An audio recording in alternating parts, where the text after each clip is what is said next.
I have been a fan of Pete Buttigieg's since a long time before he launched his campaign, since about 2016. So in January, which was midway through my freshman year of college, he launched his exploratory committee. I immediately started following all of the pages and reaching out to everybody that I had ever met through some of my political work that I'd been doing before the campaign. And then at the end of the semester, I just kept literally bothering people on Facebook that I knew were connected with the campaign. And I was like, hey, I applied using your website. Can you see if my application went through? And was just as scrappy as possible until I finally got an interview and then ended up getting hired in late July. I worked on Angus King's re-election campaign in 2016, and it was the summer after my freshman year. I had an internship over the summer, and the senior writer for my internship was just talking about how he was working on a campaign, how he used to work on the Hill, and he mentioned Elaine Luria and coming to Williamsburg, Virginia. And I was like, oh, I go to school in Williamsburg. That's super cool. I'm in the joint degree program, so I was away at Scotland for the past 2 years, but it was kind of cool that we just never really crossed paths. But then I was looking for something to do this kind of coming year to get more involved in this election cycle. So I reached out to Elaine Luria's campaign through this other guy, and he connected me, which was super cool.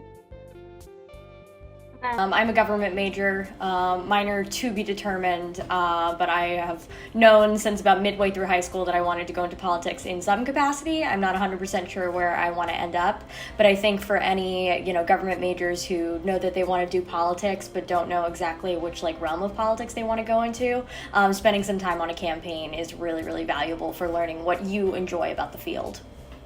IR major, and I'm really interested in kind of DC politics and how kind of, the epicenter of politics in DC affects the international community.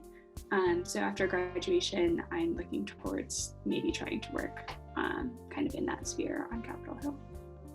Yeah, so I knew I wanted to work in government since starting at William & Mary. I came in as a government major, and then I originally thought I wanted to work in campaign work.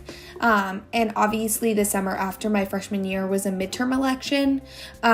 So I wasn't planning on interning, but I saw the opportunity to get involved because it was an extremely important election season. So I reached out to someone through an online portal that was apply if you'd like to be a part of our campaign, basically. And then I went through an interview process with them. Yeah, so I was a field organizer, which meant that I was based in Des Moines, Iowa, leading up to the caucus, and I basically had to oversee 10 precincts, which had 50,000 people total, and try and turn out volunteers, and basically build my own miniature campaign operation where we knocked on doors, phone banked, and basically had a leadership structure going into the caucus night. Because caucuses are very different from primaries in that you don't just cast a ballot, you basically gather in a room with a lot of your neighbors and have to convince them who they should support. Most candidates, there were so many candidates going into this particular Iowa caucus, and there are multiple rounds within each precinct. So basically within each caucus, you have to not only get a lot of supporters, you have to be able to convince supporters for candidates that don't end up making it to the second round. So training people on how to do that takes literally months leading up to actual caucus night. Mobilization intern for William & Mary, which means that my entire focus is getting William & Mary students out to vote, out to the polls. Previously, I was working on getting William & Mary students registered to vote, and now that registration is closed in Virginia, I'm now kind of trying to organize how we can get students to polls, get information out there about how to vote, how easy it is to vote, where to vote, things like that. So that's my main job. And we all kind of selected what department of campaigning we were interested in. So I did a lot of field work and a lot of like social media work for them. And then my favorite part of the campaign was we got to do these like specific projects on other Senate races. So I tracked the West Virginia Senate race, and I would have a meeting with our deputy campaign manager every week about that race and the status of it and how the ads would affect us and etc. So I feel like that was the most like well-rounded campaign experience I had. I think it's important for college students to be involved in politics and to vote because it impacts them. And, you know, they're, 150, giving up a random number, old people, right? They're like 70.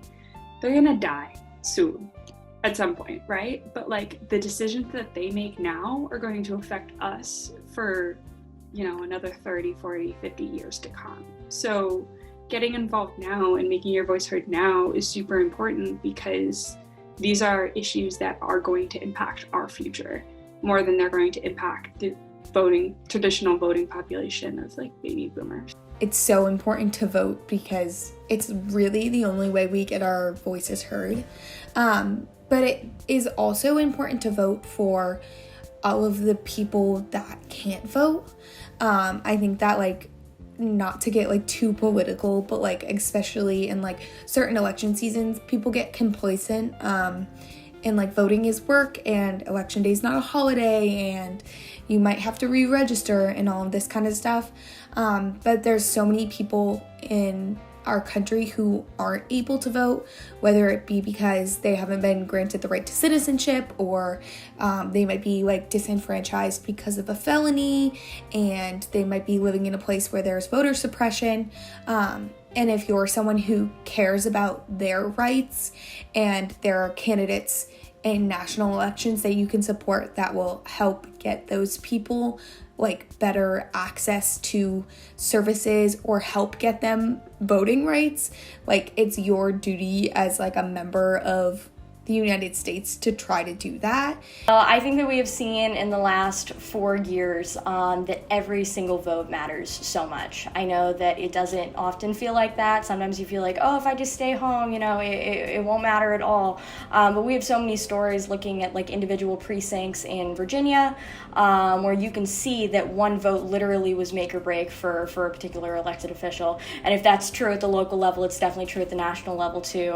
Looking at states like all of those kind of swing states, especially, you know, Michigan and Wisconsin and places like that, it really is just a couple of extra people turning out for the candidate. And Virginia, you know, I know that we are getting, you know, kind of excited, I mean, is a good word. Certainly the state has changed a lot in the last couple of election cycles, but that is no reason to stay home. And also, like, most of us have friends who don't live in the state of Virginia, and we know people all over the country. And so turning out and voting and making it clear to the people in your life that you are casting a ballot really sets an example for the rest of the nation that is so, so important. And I think we've seen, you know, in the last 4 years that we need a change.